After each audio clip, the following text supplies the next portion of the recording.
Magandang araw sa amin at sa inyo. Another video na naman para sa activity ng mga anak ko. Ayan, naghahanda na sila. Kahit papano, mabibisi sila habang naman may iba akong gagawin. Samantala, yung bunso ko ay nag-nap time at bawal pa din sa kanya ang ganitong activity dahil sinusubo na nga niya. Kaya nag-decide ako magpe-painting activities sila habang tulog si bunso. Ayan, tuloy-tuloy lang sila nagpe-painting at nag-i-enjoy silang dalawa.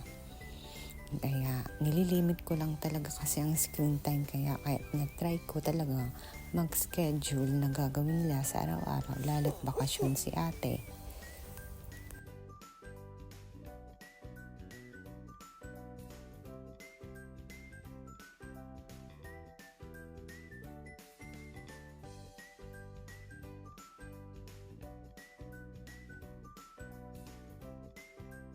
Tingnan mo nga naman si Veronica, tinutulungan nga talaga niya yung ate niya. Oh, interesado talaga siya. So, ayan.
Final work nila, diba? Ang cute, ang creative ng mga anak ko. So, hanggang dito na lang. Salamat sa panunood nyo. Bye!